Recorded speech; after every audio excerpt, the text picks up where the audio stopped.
अस्सलाम वालेकुम नाज़रीन, मैं हूं सलवा स्नैन और आप देख रहे हैं सूर्या न्यूज़ HD। आइए नजर डालते हैं आज की अहम खबरों पर।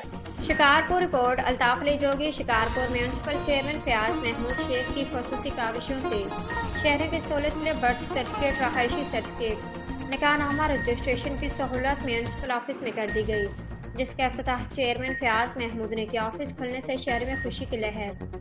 Municipal committee chairman Fayaz Mahmood Sheikh की काविशों से बर्थ डेथ रहायशी निकाह सर्टिफिकेट का दरीना दरपेश मसला को हल कराते हुए नादरा से मिलकर म्यूनसिपल कमेटी में ऑफिस खोलने का इफ्तिताह कर दिया गया है। बाद में मीडिया से बात करते हुए बताया कि इससे पहले शहरी नादरा और यूसी के दफ्तरों जो कि मुख्तलिफ इलाकों में हुआ करते थे, जिसको मैंने शिकारपुर सिटी में 3री वार्ड के आवाम के लिए एक जगह ऑफिस कर दिया गया है, जिससे आवाम को आसानी सर्टिफिकेट मिल जाएगी, जिसकी फीस भी नॉर्मल रखी गई। जो शहरी फीस नहीं भर सकते उनके लिए भी कमेटी बनाई गई है, जो मुस्तहिक होगा उसकी फीस भी माफ होगी। हम आवाम की खिदमत पर यकीन रखते हैं। आज के लिए इतना ही। मजीद खबरों और अपडेट्स के लिए देखते रहिए सूर्या न्यूज़ HD।